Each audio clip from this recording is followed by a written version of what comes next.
Hello, everyone out there and in our badminton community, and for those that might have stumbled upon us. Welcome to the Badminton Podcast, proudly sponsored by Volant.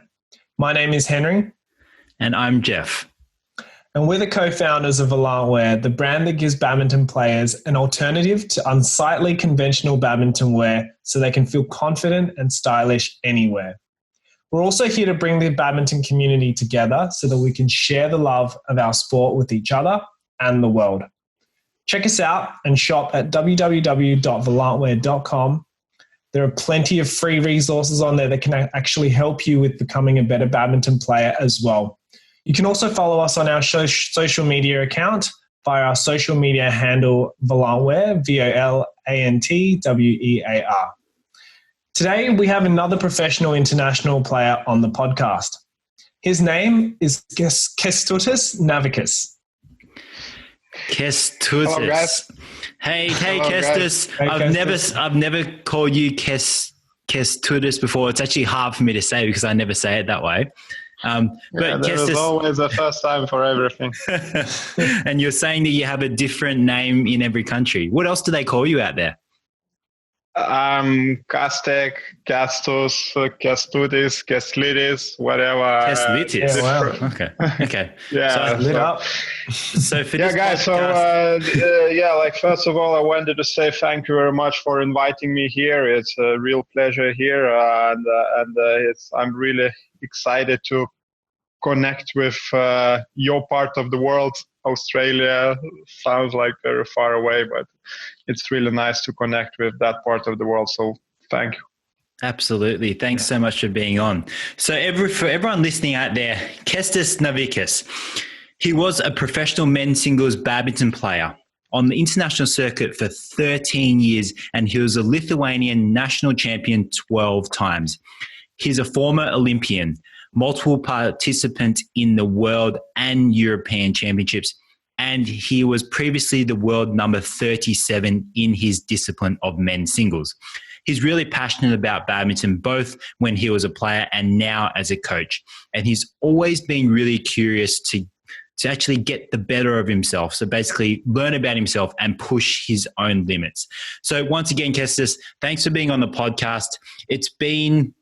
Look, I saw you last year at the World Championships in Basel, Switzerland, and you were coaching there and I was coaching there, but I probably haven't seen you for about 10 years or more, actually about 11 years since I've seen you. And we first met on the international circuit back in 2007, I think it was, when we were trying to qualify. Yeah. We were going for the Beijing Olympics in 2008. So it's really nice to see you again. Yeah, long time.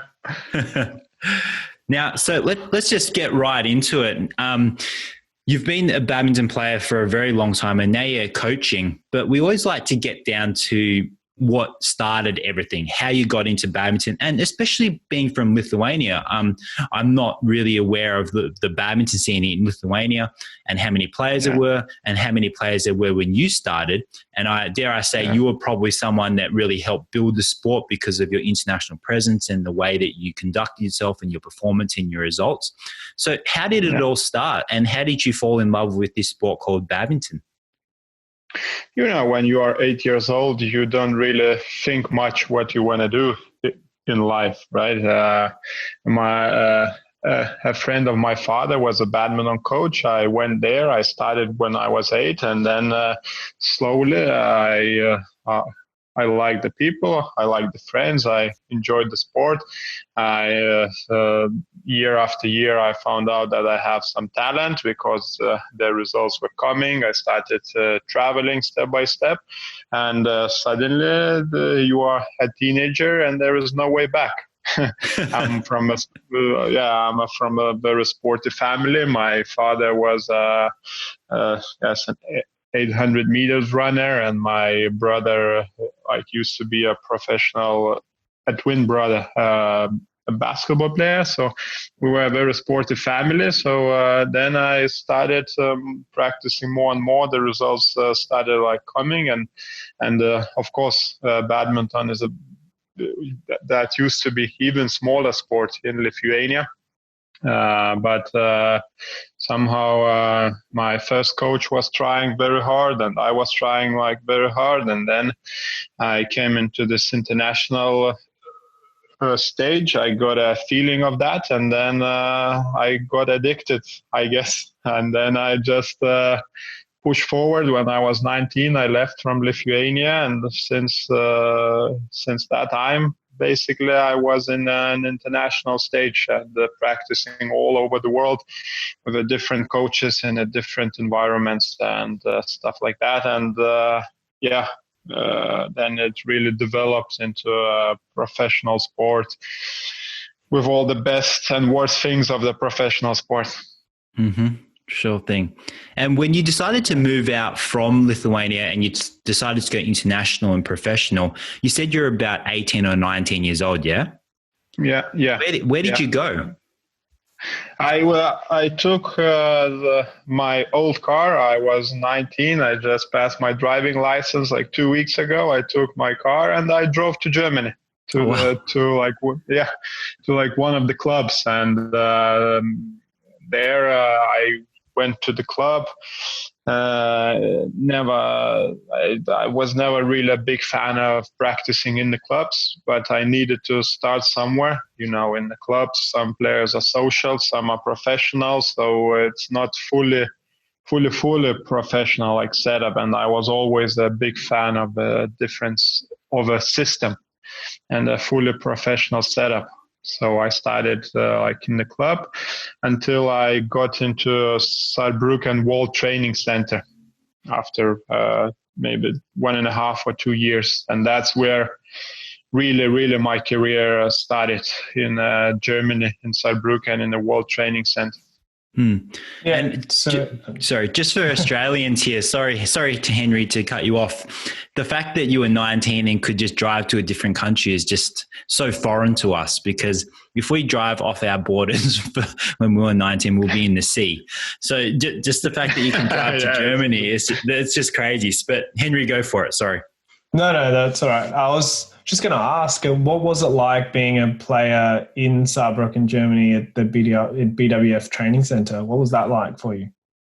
Yeah.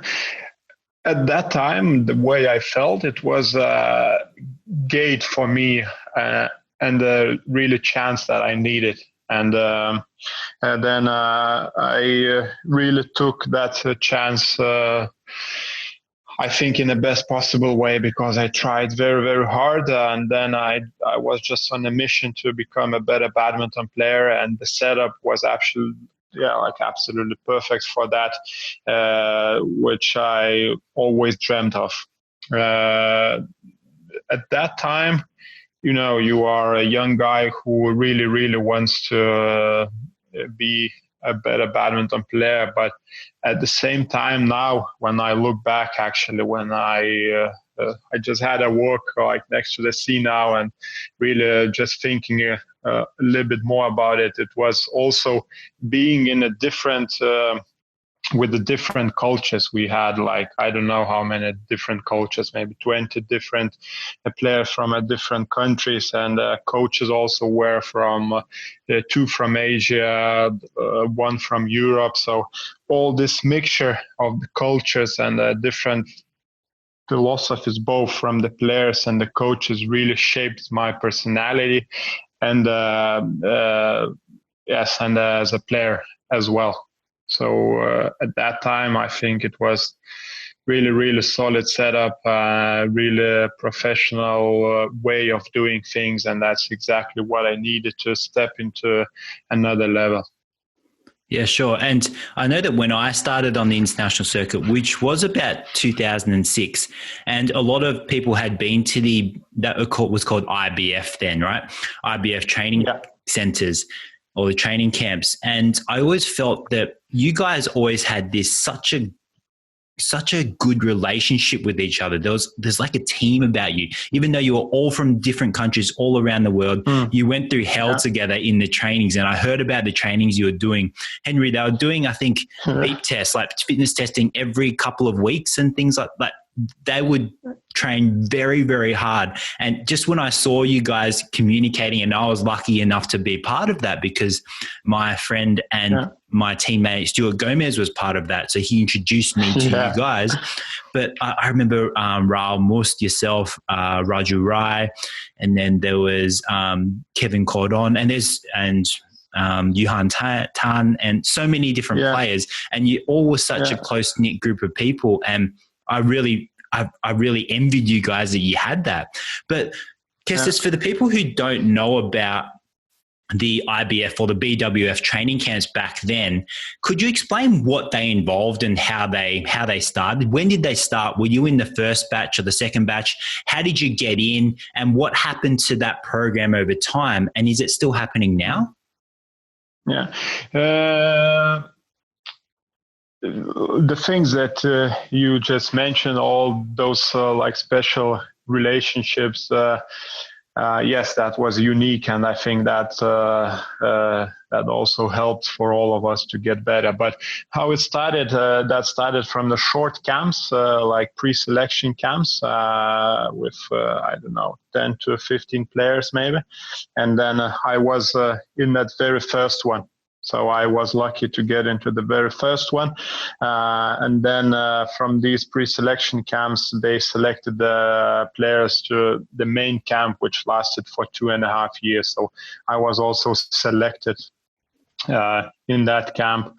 In the pre-selection camps, we really fought for the places. So we, I really, when I think back, we really fought to get into that main camp for 2.5 years.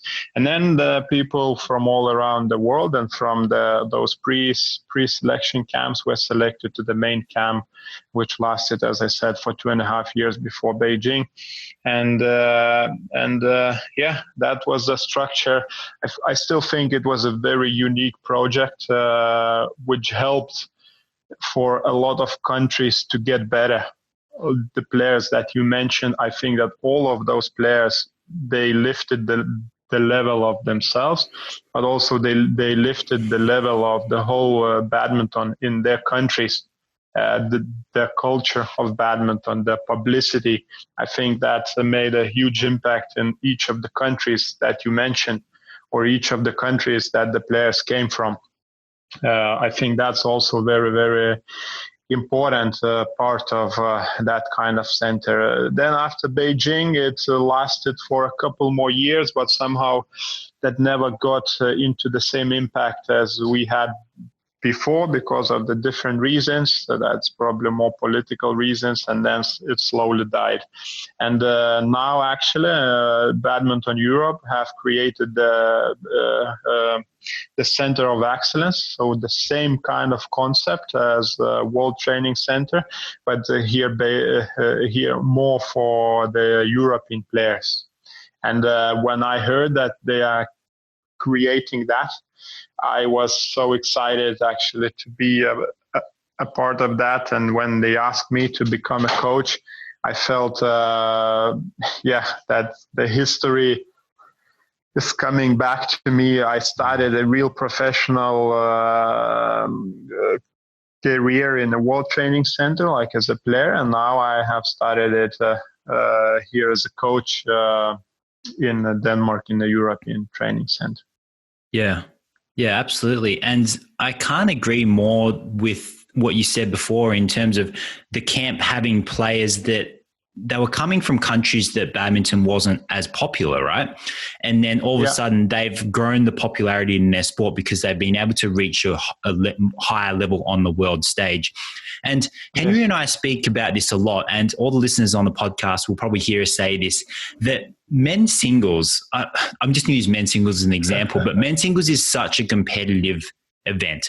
And dare I say that initially, like before this camp, I felt that there was not as many good players coming out from all the different countries. And I feel that when this IBF or BWF training center came to life back when you started, it all of a sudden brought a great player from all the different countries that you wouldn't normally see it from. And I think that has just elevated the whole level of the world badminton in men's singles, especially that, because the reason I'm saying men's singles is because I felt it in that you could go and then you could basically see that so many of these countries that don't really develop these players all of a sudden had these really good players. Like, for example, yourself, but when I remember seeing Kevin Cordon play against Baltrin Lai and Guatemala. So how many good players come from Guatemala?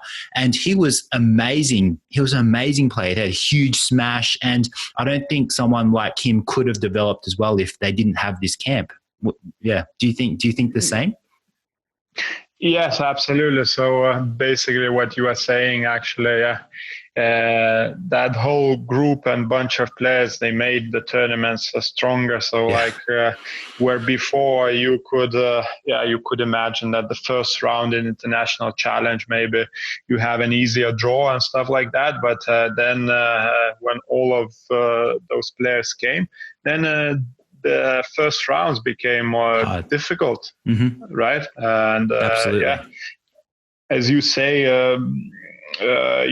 sometimes I used to go, like when we were going to the World Championships, you see a players from Estonia, you see a players from Guatemala, like even from Zambia or Uganda, right? Yeah, Uganda, where you have never heard about these countries before in badminton, and suddenly there come people who can actually play a very good badminton. So I think really big impact of World Training Center at that time for the level of badminton, but also for growing badminton in their own countries, including like Lithuania.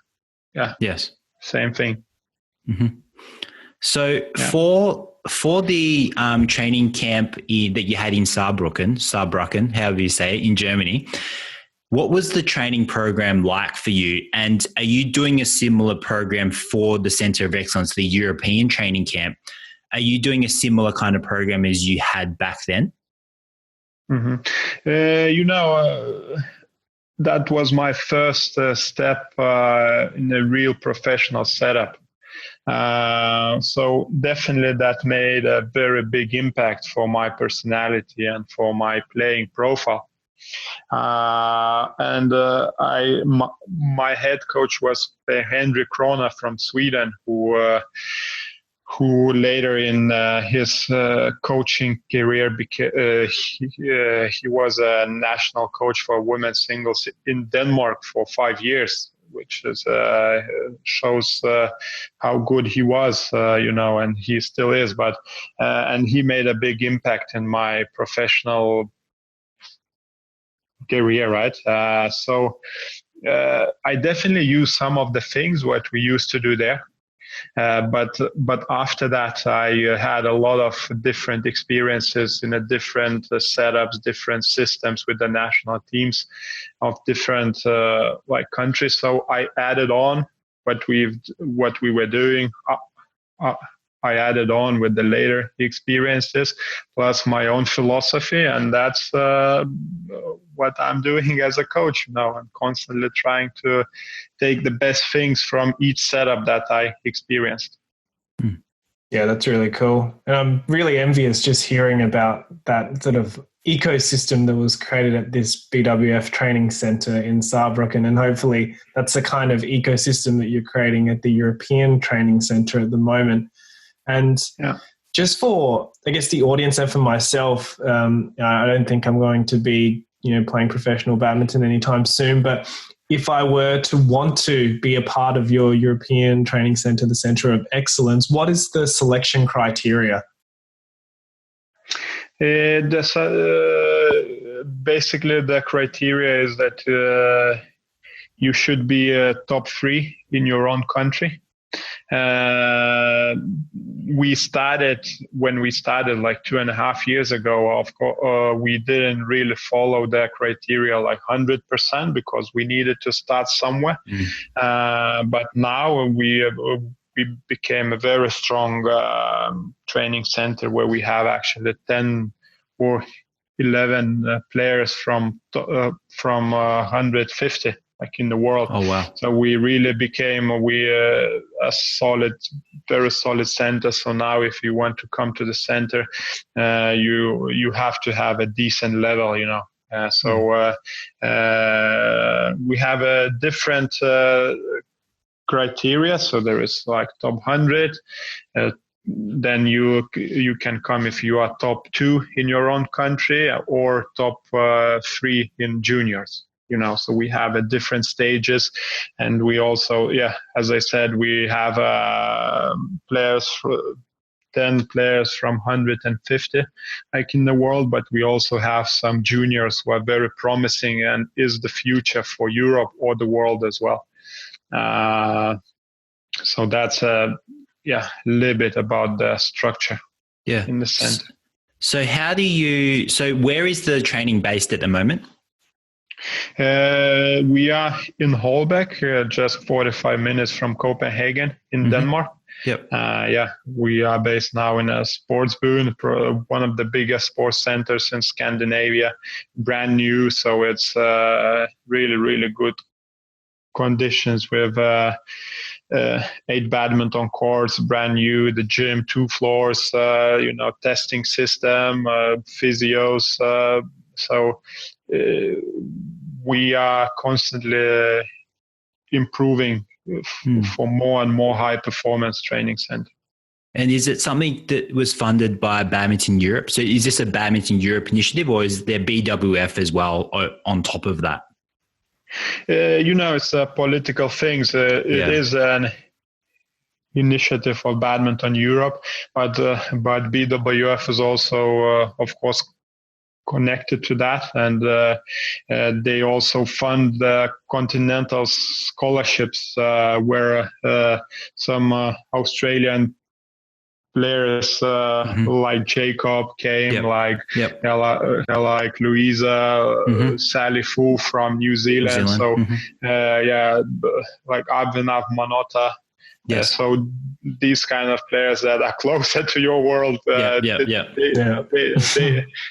been in our center. By the way, if they're listening, I send them best regards, because their working ethic, actually, Australians and New Zealanders really have an amazing working ethic. So I really enjoyed working with them.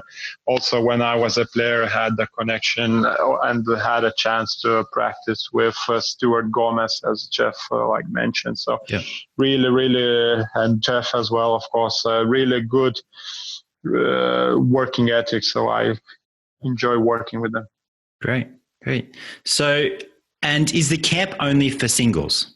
Is it doubles as only men's and ladies singles? Yeah, only singles. Men's and ladies singles. Yeah, and we had different ideas or thoughts if we should start doubles and stuff like that. But in the end, we came to the agreement and to the vision that it will be for now only the single center. Sure. Because it's a bit easier to collect all the players to one place, Of course, in doubles, you need 2 people to come. So that's true. There might be two different agendas with, studies or family life and social life and stuff like that. So it's much harder for 2 people to come to one place than one. Great. And lastly, last question on my side about the Center for Excellence there that you have. How many coaches are there, and how do you fit in the coaching team? So we are 4 coaches at the moment. There is a head coach, Jeroen van Dijk, who used to be in Germany for 8 years, I think, as a singles coach. Then there are 2 part-time coaches. It's Judith Meulandijks and Peter Jensen from Denmark, and Judith is from Holland. And me, I'm a full-time coach, So Jeroen van Dijk is a head coach. He also covers quite a bit of management. So I really have a lot of responsibilities on court from day one, creating the culture, running the practices.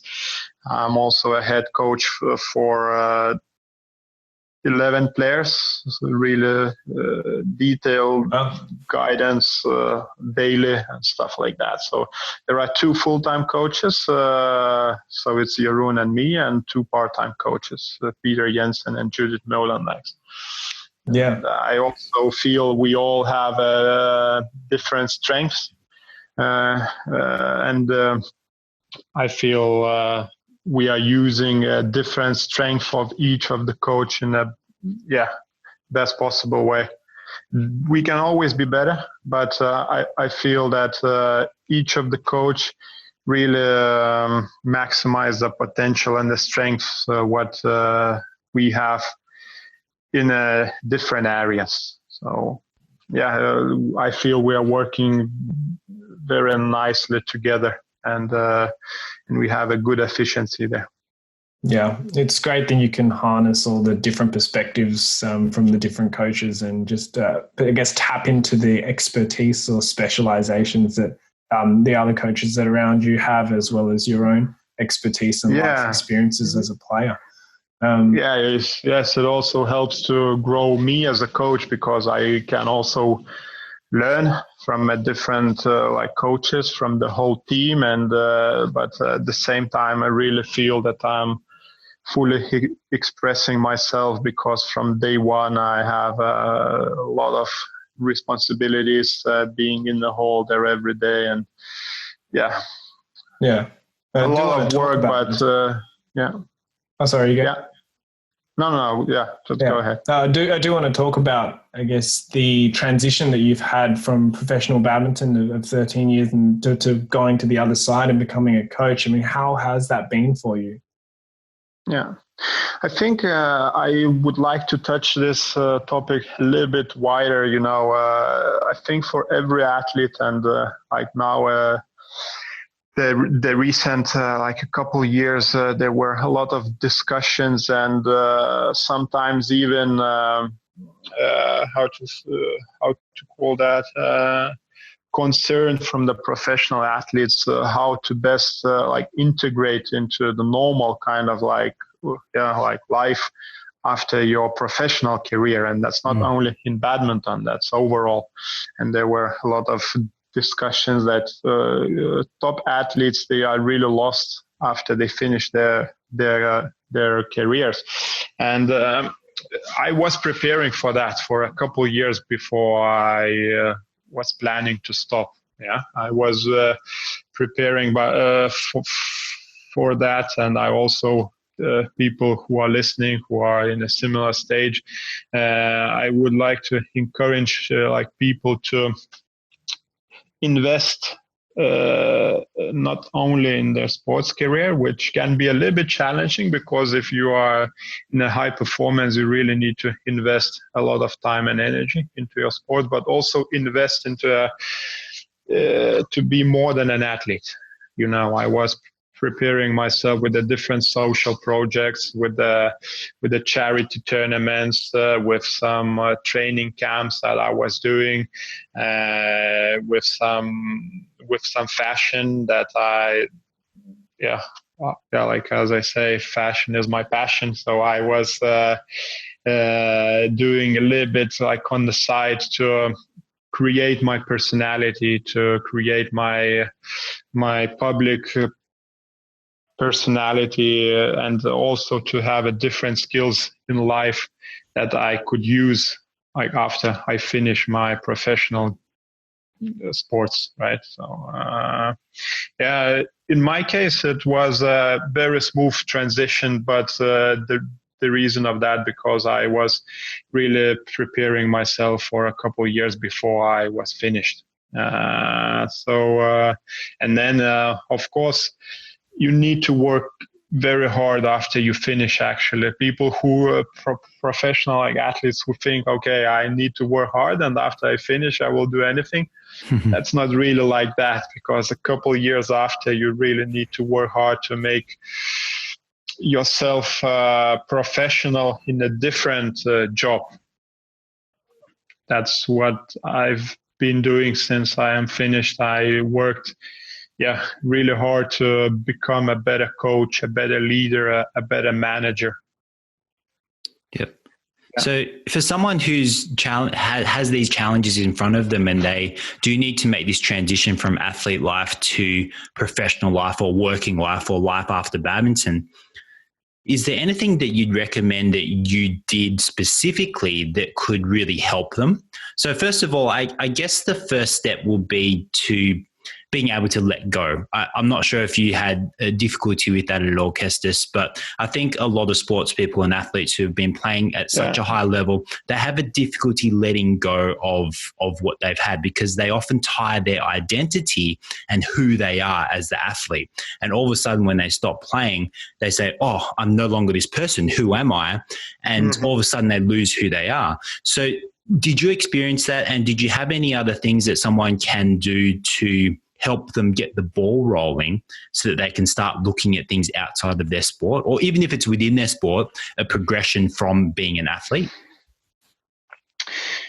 Probably the expression more than an athlete can explain a lot of things. In more than an athlete, there are a couple things. First thing, that you need to be a personality. The second of all, you need to have a couple more interests maybe than just the sports, which makes you to really create your personality. And when you create the personality, when you create a different skills in life, then you are not really dependent only on the sports personality, right? So the way I did it, I created the charity tournament, which became very, very big here in Lithuania, which has a big meaning for me, right? So I have a meaning not only playing badminton, but I have a meaning to give something through my badminton personality. Then the second thing, I was always interested in fashion. Then, for example, a friend of mine who's the very known a suits designer here in Lithuania, we created a fashion collection which was called Sports Plus the Elegance, and we presented that in a Lithuanian Men Fashion Week. So all of those small things, they create your personality, which helps you after your sports life. And this also helps you not to be only dependent on your sports profile, but also creates a different kind of opportunities to choose a different kind of direction. Sure. And with the fashion label that you did with your friend, are you still doing that at all? No, really. It was a very nice project. I also expressed myself in that way. I used to have, an accessories brand, and then we created that collection and stuff like that. So all of these things actually helps you to get the publicity, right? For us, for the badminton players in such a small countries like Lithuania, I believe Australia, the same, and many other countries where badminton is not the most famous sport, we need to get the publicity. And it's not always easy to create the results every week that you are in the position in the newspapers and the TV and stuff like that. So you have to think a bit wider how you want to get the publicity. The publicity will help you to get the sponsors. When you get the sponsors, you have a better financial situation, which helps you to create a better setup for yourself, for your sports, right? So that's a whole chain of things, how you get the publicity, and those things helps you. And I'm not doing that anymore. It was a great experience to be like involved in this fashion business, but that helped me at that time to like attract some attention, and also I express myself, which is very important for my personality. Yeah, it sounds like we need to have you on the Volant wear team in our fashion department. Quick, random question. How is it going, by the way? Just let me ask one question. How is it going with your brand? Because I'm very curious. I strongly support that idea, and I really think that we need to get more fashion into badminton kit. How is it going? If you could answer me shortly.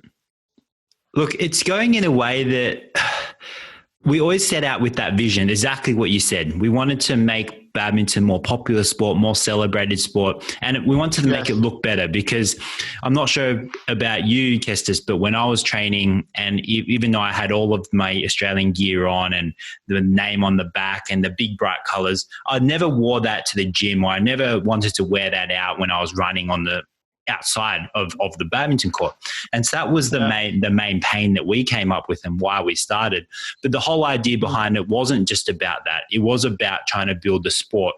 And when you ask us how it's going, I would say it's going well in that we're living what we want to live. We're bringing what we want to bring. But the trickiest part is, as you'd probably know, is being in Australia where badminton is not such a high profile sport. It is hard to get into and break into the very few people who play, for one, and two, to make them understand what we're doing and help them to realize that, hey, this is what we're doing, and this is a reason to choose to wear our things rather than your Yonex and Leaning and Victor, the ones that are dominating the market. So if you say from how Henry and I are going, we love it. We absolutely love it. We love being on this podcast. And we actually had Lo Kian Yu on from Singapore. And he said, hey guys, do you guys make any money from these podcasts? And Henry said, we lose money on these podcasts, which is true because we have people help us to edit it. And we just say that's a funny question, because we don't make any money from the podcast. So if anyone's listening who wants to sponsor us, more than happy. But it is just about having these chats with you, loving the sport, and the business in itself. Although monetarily we still have to do our full-time jobs to support it and pay for it, we're hoping that we're going to build it to a stage where we can do it, where full-time, and we can just live badminton, because we love badminton. And Kestutis, if you have some awesome expressions and design ideas and you want to be a part of it, then more than happy to have you on.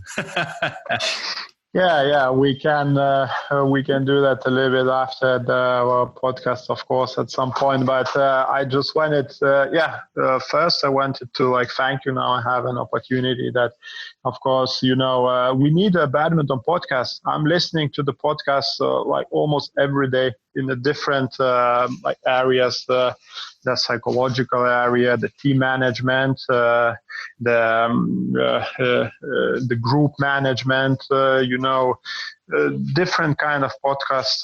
But badminton specific, it's very, very nice to listen to people who really knows badminton, who understands badminton. So what I'm trying to say, we need more specific knowledge to share, which would make also, I think, badminton stronger. And coming back to the fashion, continue that. But my small advice would be continue that with the badminton connection, but look at it a little bit wider, that other people who don't play badminton could also wear that. So my fashion idea was always that if you go to do sports with the fashionable clothes, you feel very fashionable and you feel good. And if you need to, with the same clothes, you could also go to have a coffee and stuff like that, and you would feel also cool, like having that. So Exactly. please continue that. Yep, Please continue that, is and exactly I'm sure you will, what we're about. You couldn't have said it better than us. I think he did say it better than us. Okay. Yeah. So look, lots of wise wisdom from you, Kestutis, and the fact that you were able to think about your career pathway after you finished as an athlete, and you've been able to work hard on that so that you've got a good path and a good road to go down now, and you're in a really good spot. In terms of the players that you're coaching now, is that part of what you're talking to them about? Or when you're at the Centre for Excellence in Denmark there, is it just mainly about badminton? Here, I'm sometimes I would like to guide them in life, like even more than I'm doing. The reason that why I really miss time, because, like as I mentioned, we have 22 permanent players, plus there are the continental scholarship, like players who are coming from all around the world, and this really requires a lot of energy, a lot of physical and mental energy to guide the players, to like motivate them and lead them. For me, that's very important for me to lead the whole group, and that costs energy, to be honest. So I really have a vision that, yes, I would like to guide my players and be a little bit more as a mentor in a lifetime, like in a life skills and life management. But at some point, I'm really missing the time for that. And of course, with some of the players, we have a different players. As I said, we have like Felix Burstedt, who is now 57 in the world, and we also have players in top 200 and top 100. So what I'm trying to say, for each of this player, you need to find a way how to really communicate. With some of them, you need to be a little bit more direct and much more specific with badminton. With some of them, you need to talk totally about the different things than badminton, because these things might help him to become a better badminton player. So at different ages, at different levels, and I'm trying to find the best way to find the best way how to talk to them. Is it more badminton specific or more life management, to make them a better badminton players? That's good. I'm glad that you're taking a more holistic and individual sort of specific perspective on those relationships with your players. And I'm sure, I can imagine that because of the current time that we're in, where you've been having some, I guess, potentially difficult conversations with some of the players because of the postponement of the 2020 Olympics to July 2021. And how have your players actually taken it? And how have you been able to help them during this difficult time? My vision is very simple. We got one more year to get better and perform better in our Olympic Games. That's the vision that I talk with my players about. And it's not enough just to qualify to the Olympic Games. It's different things again. For some of the players, they're very happy to qualify. And with some of the players, of course, I would like to aim for wins, really winning the matches in Olympic Games. I think that's a real thing. So my vision is, we got one more year to be better badminton players and develop. So this would help us to play better in Olympic Games. And then the second thing is planning.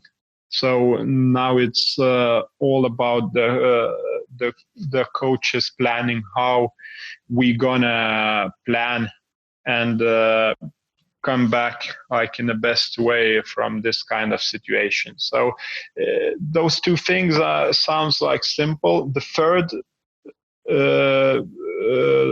thing is a little bit more complicated. You need the player to feel the same way.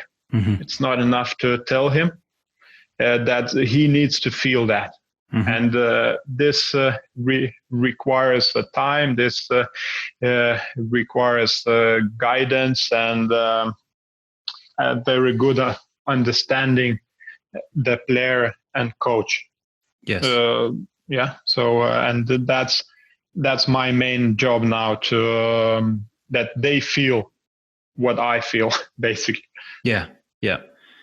Yeah, that's so important, because yes, you can plan, and yes, you can, from your side, think, look, one more year to prepare for Olympic Games. That's perfect. We can get this much better. But for the people who have set their dates and their eyes and their goals on that particular date, it is, and to go through another year of hard training, especially, I'm not sure if anyone falls in this category, but especially someone who may be deciding that they want to finish after the Olympics, or they want to slow down, or they want to have a family, or they want to study, or they want to go to work. And all of a sudden they have to go on for another year. I'm not saying that's bad, but it might just throw the plan out for them a little bit. It's hard, isn't it? It's hard to try to get them back, but then how would you manage that? Is there a way that you're doing that? Is that a situation you're in at the moment? Yes, absolutely. We have a totally different players. You know, some of them were about to stop, like after or Olympic Games, and some of them are really fighting to get into Olympic Games. We don't know how the qualification is going to be. So we have a totally different really different cases, yeah. And as Henry said, you really need an individual approach to each of the player, yes, and the situation. But we, in relation to like how I'm dealing with that, same thing what we talked about like previously. Find something where you can get better at this point now. So if someone wants to be a coach after he finishes his career, that's a perfect time to get better and try to look for the skills that you need when you're going to be a coach. If someone wants to create his or her own business, that's a perfect time to do preparation for that. And there are so many things, you know, like the structure, the funding, the trying to find the location, trying to find the people target, and stuff like that. So basically, we come back to the same thing, that you need to be more than an athlete, and this time is absolutely perfect to invest into your after career.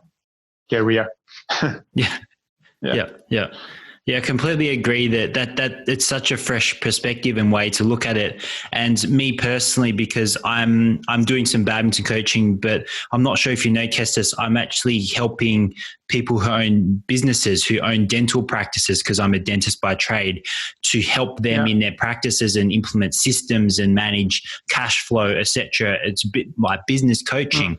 And at this stage where a lot of the dental practices are having to shut down or do very minimal work, so the cash flow is very low, it is about trying to get them to realize that, hey, this is the time to do things that you never thought you had time for.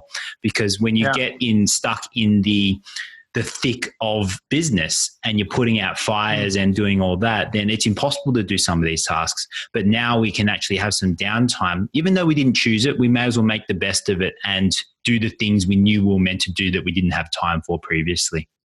Yeah. So that's exactly, you know, it's not as easy. That's the same thing, you know, when you are a coach or a mentor, as you just mentioned, you know, it's not as easy. Now I'm talking to like 15 players from different countries. Different countries have different measures on the lockdown. Some of them can go to the hall and practice, like in Sweden, where everything is totally normal. And some of them really cannot go from the room. So, and then, that's again, an individual approach, how you talk to the players and how you motivate them, like in a current situation. So, yeah, completely agree there. Awesome.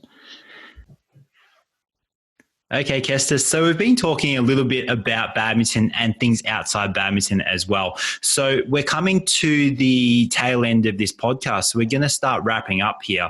Now, for the listeners out there who don't understand or appreciate or haven't experienced what it's like to be a professional athlete, and you've been a professional athlete for so long, and now you are in a room with professional athletes every day and helping them manage their badminton and their lives. But from your experience as a player and as a coach over all of these years, are there any things that you've learned specifically as a professional athlete that you want to impart upon the audience? The time actually went really quickly, so we talked more than badminton. Actually, I can also talk a lot about badminton because I feel true passion for badminton. Professional career, high performance sports is amazing. Actually, I think it's truly like amazing. It's very, very difficult at times, but it's amazing when you can say after your career, I've done everything I could. And I would also, I've done everything I could in my career. I'm happy with my career. I could have done more, but what I would like to inspire people, go for it. Go for it 100%. If you don't go 100%, then like after your career, it's not so nice to say that, okay, I tried, but not all the way. So go for it, and don't be afraid what's going to be after. I promise you, during this road that you are doing, you will get a different kind of life skills which you can use after. So go for it, push your own limits, and this will sooner or later be evaluated and appreciated by people. Absolutely. Words of wisdom right there, everyone who's listening.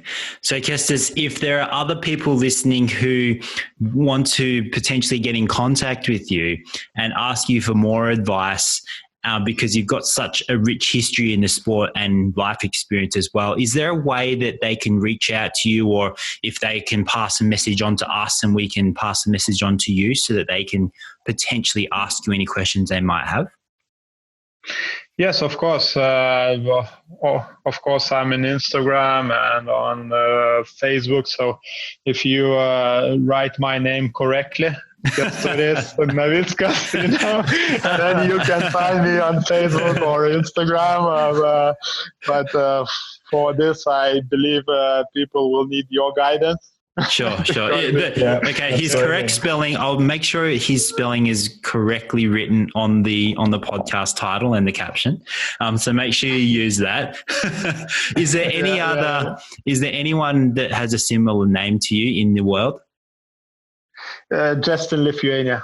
It's just in Lithuania. Lithuanian name. Yeah. It's not really a worldwide name. So that's, So I'm on Instagram. I'm on Facebook. So feel free to write me. And thank you very much, actually, for inviting me once again. And I appreciate that I can connect with the rest of the world, and all stay safe in those uncertain times, and find the ways how to get better in these times as well. Absolutely. Kestutis, thanks so much for being on the podcast. Really appreciate it. Thanks, Kestutis. Thank you very much. Now, all the best for everyone. Now, so for everyone listening out there, thanks so much for tuning in to this episode of the Badminton Podcast. We had heaps of fun. It was so good to talk to you again, Kestutis. It's been a long time since we've had a really good chat. We didn't get a really long chat when we were at the World Championships last year, but it's been really nice to talk to you, and just the perspective that you bring on athlete life and life after being an athlete is just huge. And I think it's something that doesn't get spoken about much. And it is a serious thing that we need to consider as athletes. It definitely is, because unfortunately you can't be a professional player for your whole life, and we need to have some sort of pathway after that. So Kestutis, that is awesome knowledge, and I'm so glad we're about being able to speak about it on this podcast. So for all the listeners out there, if you've enjoyed this episode, if you think it's been useful, or if you just like Kestutis because he's got a really cool name, make sure that you please share this podcast with your friends, your families, other players, clubs, associations, because I think there's a wealth of knowledge out there, and we're going to continue to bring you lots of knowledge, because we love the sport and we want to make sure that the badminton community is taken care of, because we're part of it and we're all part of the same badminton family, and we love you. We love badminton, and we love having people who love badminton around us as well. So make sure you get out there, keep playing as much as you possibly can, train hard if you want to train hard, have fun with your friends, connect with everyone that you can, and Kestutis as well if you want to. And just keep showing the world how incredible our sport is, because it is an amazing sport, and I'm so glad that I'm part of it. Well said, Jeff. Absolutely. And to all those professional athletes out there, first of all, if you're listening, thank you so much for listening. And secondly, definitely consider what Kestutis has mentioned on this podcast episode to explore various interests outside of badminton as well, because there is a life outside of badminton. If badminton was life, and badminton might be life for some of you out there, which is fantastic. I wish my life was just pure badminton. But there are other things out there as well. So make sure that you do explore those other interests, as it could lead you somewhere after your badminton life. But if you do want to connect with us, then you can connect with us via our social media channels on Instagram, Facebook, YouTube, LinkedIn, and TikTok, via our social media handle, VOLANTWEAR, Volant Wear. You can also find us on our website, where you can shop for unique badminton clothes that make you feel stylish and proud on and off the court, at www.volantwear.com. So feel free to reach out and ask questions, request topics. We're so excited to be able to connect with people like Kestutis and other people as well. So please, we're always hoping to hear from any of you that might be listening. So we will see you on the very next episode. Thanks, guys. Thanks, Kestutis. Thanks, Kestutis. Thank you very much. Thank you. Awesome. See ya. Bye. Bye. Thanks so much for watching. If you've enjoyed this video podcast, please make sure you like it, share it with your friends, and subscribe to our channel. You can also find the link to the audio podcast in the description below. And as always, let's show the world how incredible badminton is.